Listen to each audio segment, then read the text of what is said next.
pregando a tua palavra. Eu te peço nessa noite, usa ele, ó Pai, como o Senhor nunca usou nessa terra. A palavra que desce, ó Deus, o coração do teu filho é uma palavra renovada a partir do teu trono, ó Deus poderoso. Assim, Deus, abre, ó Pai, os olhos, ó Deus, ouvindo a igreja espiritual, que possamos, ó Deus, ouvindo a palavra e se alimentar da mesma.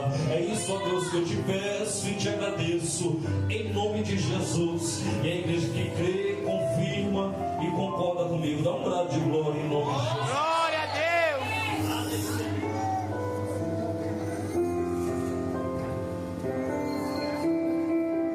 Glória a Deus. Paz do Senhor, meus irmãos. Amém. A paz do Senhor Jesus. Quem trouxe Bíblia, diga glória a Deus. Pega sua Bíblia, por gentileza, e abra comigo na carta de Paulo aos Efésios, capítulo de número 1. Carta de Paulo aos Efésios, capítulo número 1. E eu quero ler com os irmãos o verso de número 13 e o verso 14. Efésios, capítulo de número 1 e o versículo 13 e o 14 para a nossa meditação nessa noite. Enquanto você localiza o texto, por essa oportunidade maravilhosa e especial que Ele nos concede de mais uma vez poder estar na presença do Senhor, tendo a honra e o privilégio de ministrar a sua palavra. Louva a Deus por estar aqui pela primeira vez. Louva a Deus por estar aqui pela primeira vez, tendo esse privilégio de estar com os irmãos. É uma honra poder atender o convite de estar aqui. Deus seja louvado por essa igreja abençoada, pela vida do pastor. Muito obrigado, tá bom, por nos receber, por nos dar essa oportunidade. Louva a Deus pela vida do conjunto. Deus abençoe a vida de vocês. Louva a Deus também pela vida do nosso amigo, o presbítero Carlos. Muito obrigado, varão, homem de Deus, um jovem de Deus. Deus tem levantado essa geração para poder pegar a palavra com muita autoridade. Eu creio que Deus vai continuar te usando muito, meu irmão, em nome de Jesus. Obrigado por esse convite.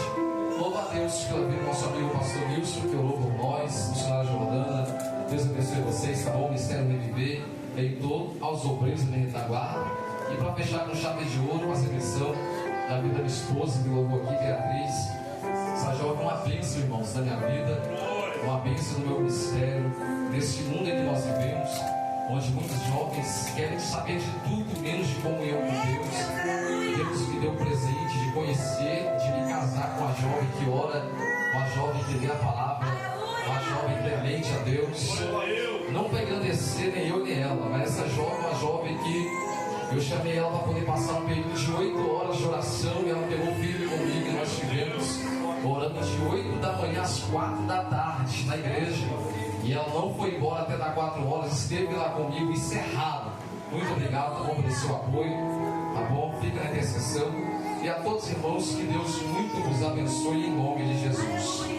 Efésios capítulo 1, versículo 13, quem achou diz amém? Amém. Diz assim a palavra do Senhor: em quem também vós estáis, depois que ouvistes a palavra da verdade, o evangelho da vossa salvação, e tendo nele crido, fostes selados com o Espírito Santo da promessa, o qual é o penhor, o qual é o da nossa herança, para a redenção da sua possessão de Deus, para louvor de sua glória. Repita comigo: selo, batismo e penhor do Espírito. Selo, batismo e penhor do Espírito. Se assenta dando glória a Deus.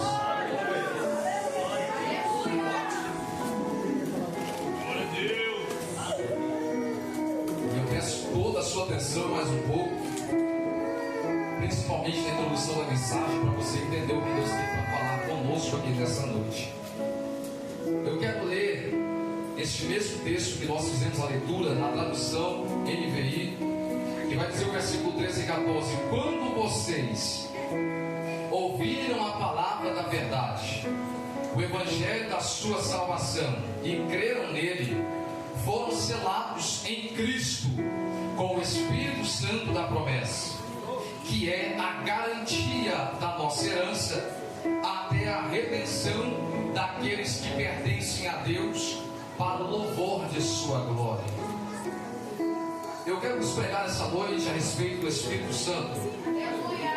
E é claro que eu não sou ingênuo em dizer que eu vou esgotar o assunto do Espírito Santo somente na noite de hoje, porque falar do Espírito Santo é algo desafiador, porque o Espírito Santo ele é muito mal entendido e interpretado por muitos, e muitos não conseguem compreender o que na verdade é o Espírito Santo.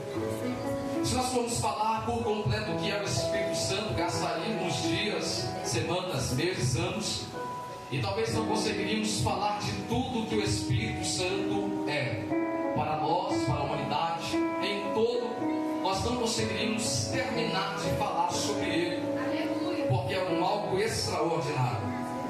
O Espírito Santo, que na Bíblia também é chamado de Consolador, ou Espírito da Verdade, ou também Santo Espírito de Deus, nós o conhecemos como a terceira pessoa da Trindade. Nós sabemos que a Trindade, ou divindade, é composta pelo Pai, que é Deus, pelo Filho, que é Jesus Cristo, e pelo Espírito Santo de Deus.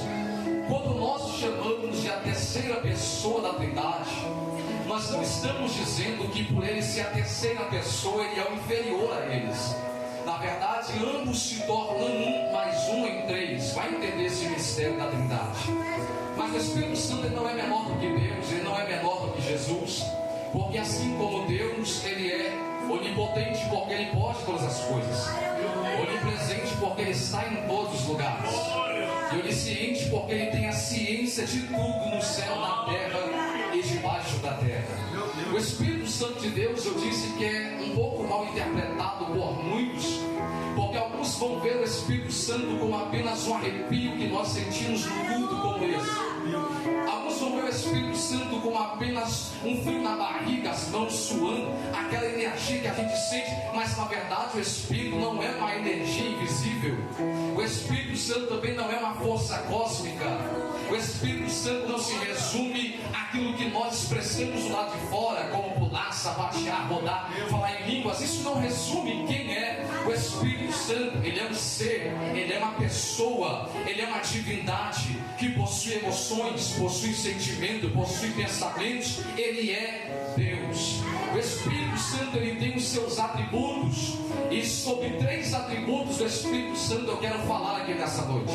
O primeiro é o que vai ser logo mencionado no texto em que nós fizemos menção, quando vai dizer: quando vocês ouviram a palavra da verdade, o evangelho da sua salvação, e creram nele, fostes selados em Cristo com o Espírito Santo da promessa. Então percebe que logo no versículo de número 13, Paulo está dizendo aos irmãos da igreja de Éfeso que quando eles ouviram a palavra do evangelho, ouviram a palavra da salvação, ouviram a palavra da verdade, e quando eles creram nessa palavra, eles acreditaram nessa palavra, eles foram selados com o Espírito Santo da promessa. Paulo está dizendo: no dia que vocês receberam essa palavra, creram nessa palavra e receberam Cristo, vocês foram selados com o Espírito Santo da promessa. Mas por que Paulo vai usar essa referência do selo? Vamos procurar entender o que o selo representava nos tempos passados, nos tempos bíblicos. O selo, talvez você nunca ouviu falar, não sabe, na maioria das vezes estava no anel de alguma autoridade, de um rei, de um governador. Era como se fosse o carimbo que nós temos hoje. Esse selo ele é usado para poder carimbar certos tipos de coisas, sejam cartas, sejam propriedades. E esse selo, eles tinha um papel de denotar identidade, denotar possessão e denotar autoridade. Vou repetir: quando alguém selava algo, era para denotar uma identidade, era para denotar uma possessão e era para denotar uma autoridade. Eu vou na Bíblia. Diz a Bíblia em Esther, capítulo de número 8, versículo de número 8. O versículo vai nos dizer: escrevei, pois, aos judeus, como bem vos parecer, em nome do rei, e selai-o com o anel do rei, porque os decretos feitos em nome do rei e com o seu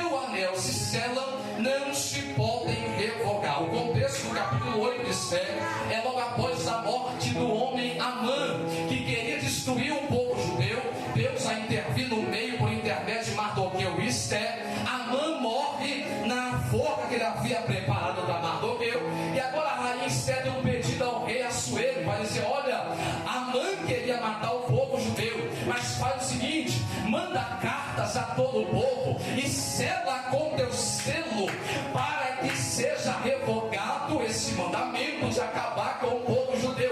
Porque se o rei selar com o seu anel, quem pegar essa carta vai entender: a carta está com o selo do rei, então tem a identidade do rei, é da possessão do rei e está debaixo da autoridade do rei. Então selo denota identidade, aleluia, e possessão, que é outro exemplo. Lembrar da história de Cristo, quando Cristo morre e que ele está pendurado na cruz, e que ele dá o grito Tetelestai, que ele entrega o Espírito ao